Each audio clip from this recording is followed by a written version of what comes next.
Kembali lagi bersama kami di channel Humas Workshop 09 bersama saya Priska Angelia dan Kak Dodi selaku Kapus di Klacap di Kuartir Cabang Gerakan Pramuka Cirebon. Nah, oke Kak, seperti yang tadi kita laksanakan kan kita melakukan workshop kepramukaan nih Kak.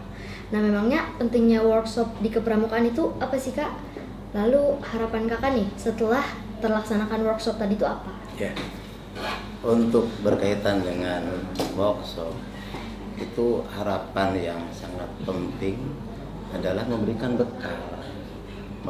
bekal kepada guru-guru yang tentu saja ini adalah merupakan modal bagi guru-guru yang nantinya akan menjadi pembina, sehingga nanti ketika jadi pembina itu tidak salah langkah sesuai dengan undang-undang Gerakan Pramuka, sesuai dengan prinsip dasar pramuka, terutama berkaitan dengan norma-norma atau nilai-nilai yang ada di dalam Gerakan Pramuka. Itu adalah bekal yang paling penting yang diharapkan dari guru-guru dengan workshop tersebut. Nah, sejatinya guru itu kan sejatinya pramuka nih Kak. Ya.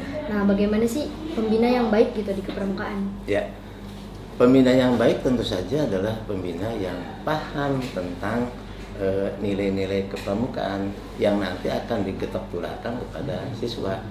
Nah, tentu saja kalau pramuka itu pembina pramuka itu memang baik, maka mereka harus tahu persis yang namanya itu adalah Undang-Undang Nomor 12 tahun 2020.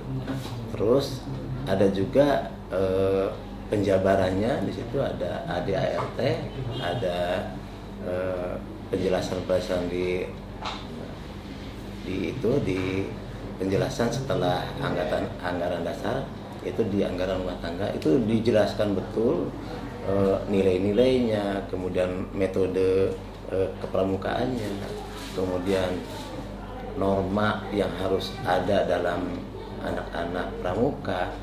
Itu kalau pembinanya tidak tahu, mau bagaimana anak bisa paham tentang apa yang harus dilakukan. Itu gambarannya ya. Nah, pastinya kan pembina yang baik itu kan mempunyai caranya tersendiri nih Kak, agar dianya tuh menjadi baik. Kan dimulai dari niatnya sendiri gitu Kak. Ya. Nah, caranya tuh bagaimana sih Kak supaya menjadi pembina yang baik? Ya, pembina yang baik itu adalah pembina yang tahu persis metode yang harus digunakan oleh pembina. Metodenya itu sebetulnya banyak. Metode tentu saja berbeda dengan ketika guru mengajar pelajaran di sekolah. Metode yang sangat penting di dalam Gerakan Pramuka diantaranya adalah adanya satuan terpisah. Ini satuan terpisah itu para pembina tidak tahu bahwa putra harus berbeda dengan putri karena perkembangan fisiknya juga berbeda. Kemudian ada juga metode penghamalan kode kehormatan. Ini penting sekali karena kalau tidak tahu kode kehormatannya, bagaimana mau mengamalkan? Oleh karena itu dengan metode-metode itu maka si pembina itu akan tahu betul bagaimana cara mengetok tularkan pendidikan kepramukaan melalui metode tersebut. Tidak hanya pengamalan kode kehormatan dan yang tadi saya katakan adalah satuan terpisah, tetapi juga ada yang paling penting dan berbeda dengan yang lain, itu adalah sistem sistem kecakapan yang di situ ada pedomannya, itu SKU, ada juga SKK. Ini berbeda dengan yang lain karena ini khusus adanya di Gerakan Pramuka, dan SKU itu termasuk di dalamnya SKK itu adalah merupakan ijazah bagi siswa atau anak pramuka yang nantinya akan diterapkan di pakaiannya. Ketika sudah menjadi bantara, maka ada SKU-nya, atau sudah lunas SKU-nya, sudah selesai SKU-nya. Begitu juga di Penggalan, begitu juga di Siaga, itu ada SKU, ada SKK, dan ini bisa disimpan atau diterapkan di bajunya sehingga anak yang punya PKK yang SKU-nya sudah tuntas, maka berbeda seragamnya juga, ada embel-embelnya gitu, dengan pramuka biasa. Nah, pembina itu kan mendidiknya kan berpengaruh banget tuh Kak dengan pendidikan karakter seorang anak itu. Nah, bagaimana sih Kak implementasi kegiatan pramuka itu di dalam pembentukan pendidikan karakter seorang peserta didik? Ya. Implementasi dari khususnya pendidikan kepramukaan itu ada dalam kehidupan sehari-hari.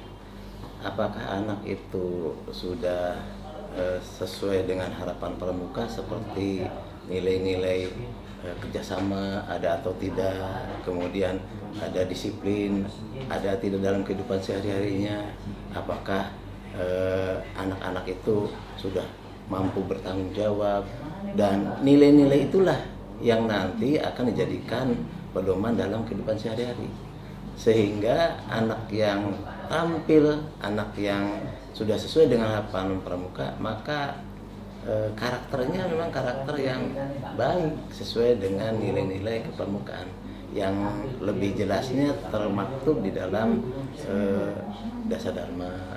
Itu gambaran. Nah, nilai berarti yang dikandung Dasar Dharma itu adalah nilai yang berpengaruh untuk pendidikan karakter itu. Betul. Ya. Nah, selanjutnya nih nilai-nilai selain Dasar Dharma itu kan banyak tuh kan nilai-nilai yang lain. Nah, nilai-nilai apa saja gitu Kak selain Dasar Dharma? Sebetulnya nilai-nilai itu banyak yang harus dikuasai oleh anak dalam kehidupan sehari-hari. Seperti umpamanya musyawarah, kalau tuh umpamanya anak ada masalah dan sebagainya, ada kegiatan dan sebagainya, itu adalah dalam kehidupannya harus bermusyawarah. Karena nilai musyawarah itu ada dalam nilai kepramukaan, termasuk di dalamnya tanggung jawab, kemudian kerjasama, bahkan ada nilai-nilai yang berkaitan dengan ketuhanan Yang Maha Esa. Apakah anak tersebut sudah melaksanakan kegiatan sehari-hari, melaksanakan sholat, kemudian melaksanakan puasa dan sebagainya. Itu adalah nilai-nilai kepramukaan yang dituntut oleh pramuka bagi anak-anak pramuka. Jadi penting sekali itu nilai-nilai dalam kehidupan sehari-hari. Nah, terima kasih Kak atas jawabannya. Ada yang ingin disampaikan Kak untuk para pembina baik peserta didik? Ya, terima kasih, dan pada kesempatan ini saya menyampaikan pesan khususnya kepada para pembina. Pembina, harapan saya adalah jadilah pembina yang baik. Yang baik itu yang bagaimana? Pembina yang mengikuti aturan, yaitu harus mengikuti kursus mahir dasar, kemudian dilanjutkan dengan kursus mahir lanjutan. Bila perlu ada kegiatan lagi lebih tinggi lagi, yaitu KPD dan KPL. Mengapa kegiatan ini harus dilaksanakan? Karena minimalnya pembina pramuka itu harus KMB, dan dihargai nilai KMB itu dalam naik pangkat juga ada nilai plus, yaitu nilai 2 jam pelajaran kalau umpamanya itu adalah guru. Jadi pembina itu sudah ada nilai 2 jam, dihargai untuk credit poinnya. Dan harapan saya juga pembina harus banyak-banyak berlatih, karena gudeg yang baik itu adalah gudeg yang latihan secara rutin. Tidak mungkin anak punya prestasi kalau tidak ada latihan rutin. Oleh karena sekali lagi, latihan yang banyak dan ikuti kursus. Saya terima kasih. Terima kasih Kak pesan yang disampaikan. Semoga kita bisa termotivasi ya atas apa yang disampaikan oleh Kakak. Ya. Sekian dari kami, kurang lebihnya mohon maaf. Jangan lupa untuk follow Instagram kami di akun DKC @dkckab.cirebon dan akun Kuarcap Cirebon @kuarcapcirebon, dan like, comment, and subscribe di channel YouTube kami di @humaskuarcap09. Assalamualaikum warahmatullahi wabarakatuh. Salam Pramuka. Salam.